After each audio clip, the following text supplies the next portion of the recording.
Hannibal Day, 1st Brigade, 6th U.S. Infantry, and my ancestor, Private Andrew Tunget, was here during the Battle of Gettysburg on July 2nd. I think my only Yankee ancestor, Private Andrew Tunget from Ohio, fought here on Hauck's Ridge. Little round top up there, Devil's Den over to the right, and my buddy from Ohio, and we are up here with Ohio.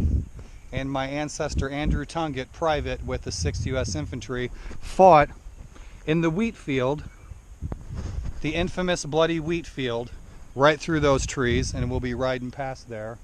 And of course the Yankees were repulsed and pushed back here to Hauck's Ridge. And so it's one of the newer ancestral discoveries that I discovered a couple of years ago about my ancestor Andrew Tunget with the 6th U.S.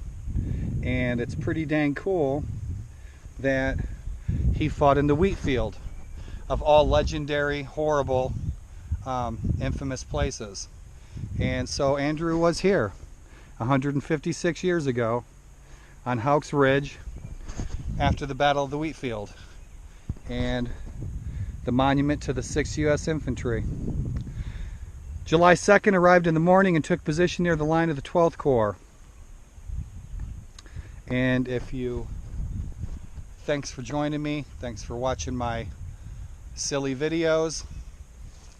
As always, I'm not a Civil War expert, nor am I a licensed battlefield guide, but I'm a longtime fan. And it's a beautiful day out today. The sun's behind the clouds. This is the weekend after the annual anniversary of the Battle of Gettysburg, July 1st, 2nd, and 3rd.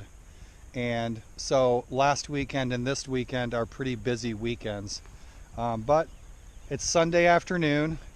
My longtime buddy, who I met at the 145th anniversary battle about 10, 11 years ago, is here visiting for the weekend, and we're out and about on the field and having a good time. A lot of the tourists, a lot of the reenactors have gone home from the weekend, and so the crowds have pretty much dispersed. Little Round Top is usually packed with tourists this time of the day, but not so much. It's the 156th anniversary of the Battle of Gettysburg. Out taking some pictures. I'm out showing Chad some things that he probably hasn't seen before. I have acquired the reputation of being somebody who gets into and goes to places most people don't get to here in Gettysburg. It's a beautiful place to live. That's the #1 thing that brought me here, really. And I mean, the history is an absolute bonus. And it got me and my daughter into doing living history. Living in Hershey for several years. Hershey's about 45 minutes north of here. We started stopping in Gettysburg back 15 years ago and started going to events and visiting and getting familiar with everything. And then we got involved in doing living history. And many of you who will take the time to watch this, we've met through living history. And thanks for coming along. I wish you were here up on Hauck's Ridge, saying hello to my ancestor Andrew Tunget, 6th U.S. Infantry from Ohio. And we will likely be taking a few other stops, so stay tuned and come along. We just went down to Devil's Kitchen, and that's always a nice place to visit. And so stay tuned for more. We're going a few more stops, a few more interesting places that most tourists never get to. Couple small places that most people don't know are there. Way down yonder over in those woods, there's no path.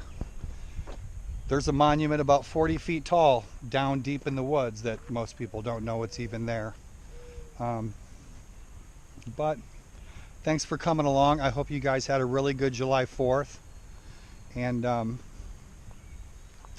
stay cool out there, stay hydrated, and Have a cigar. You're never too young to start. What'd you do with my Dapper Dan? I used it. My hair! My hair! Yep, the bucktails were here too. And the 5th New Hampshire. A half-car maid. We'll be stopping over here in a second, check out the 5th New Hampshire monument, and I'll do a little bit of a voiceover, little backstory on the 5th New Hampshire.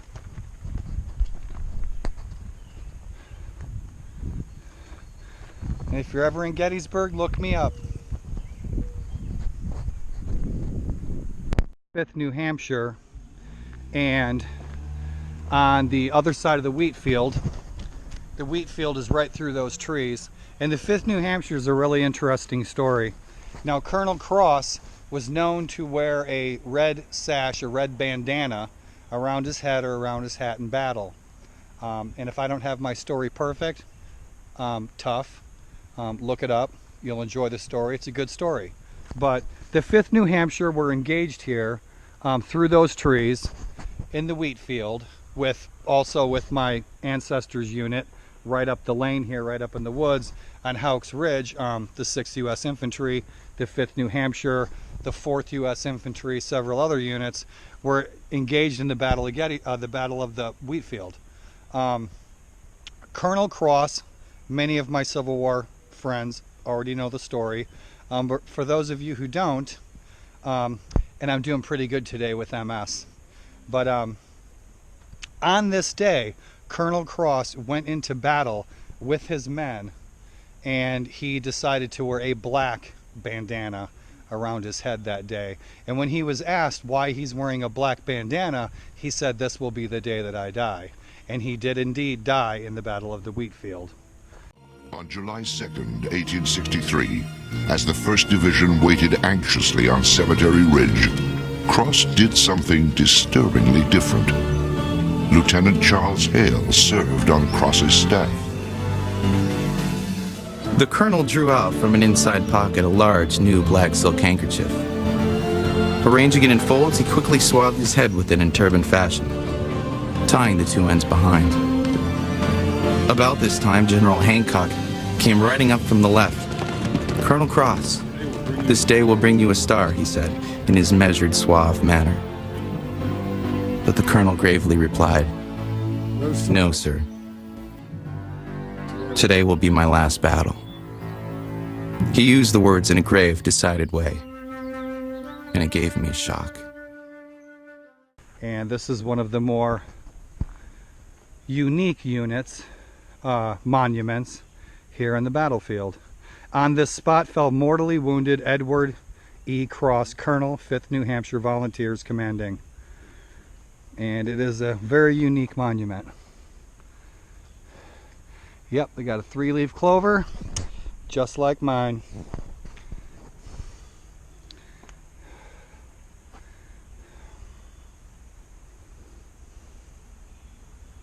Here, July 2nd, 1863, from 5 p.m. until 7, the 5th New Hampshire Volunteers stood and fought. Total engaged, 182. Total killed and wounded, 81.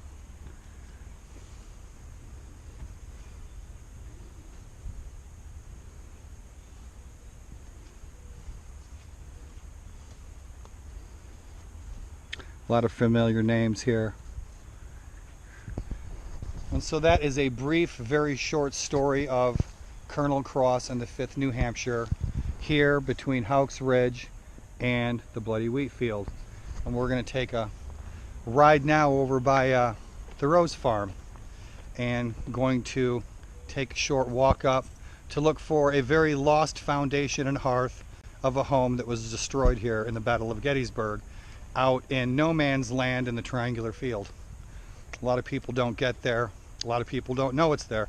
I didn't know it was there until a couple of years ago, and my buddy the professor showed me where it was. But thanks for coming along.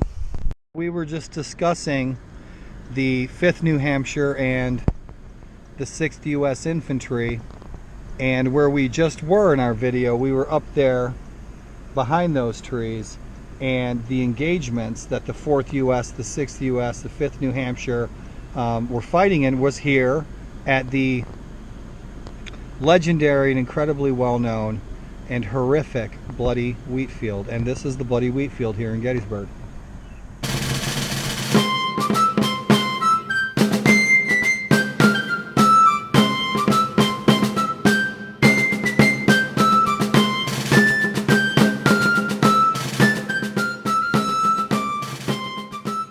This is, a lot of you may know, is 100 years ago, maybe a little longer, there used to be a tourist trolley system that ran through the Gettysburg Battlefield, and this was part of the trolley system. And so tourists used to be able to take a tour trolley through the Gettysburg Battlefield, and that is the triangular field through there. And you used to be able to take a trolley and take a tour of the Gettysburg Battlefield. And this is one of the trolley lines that went through here. And me and my daughter hike out here a lot. It's often muddy and it's beautiful. But that's what that is. If you've ever driven past this, you've ever seen it, think it's just a trail. It was actually part of the trolley system. So me and the professor, sometimes we get dressed out in our Civil War gear. A couple of Confederate privates, and me and Gary will be out here at 9, 10 o'clock at night, and with our coffee, and sometimes we sit right here on this rock on the north side of the Wheatfield, and I just can't tell you the number of cars that stop on this road screeching because they see a couple of Confederate soldiers in the middle of the night sitting on that rock, and then we see the cameras start flashing. They think they saw some ghosts drinking coffee sitting on the rock. That's good.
This place a geographical oddity.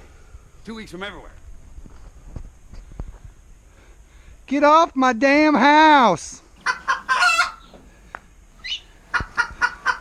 Hey, this Devil's Kitchen. What you talking about?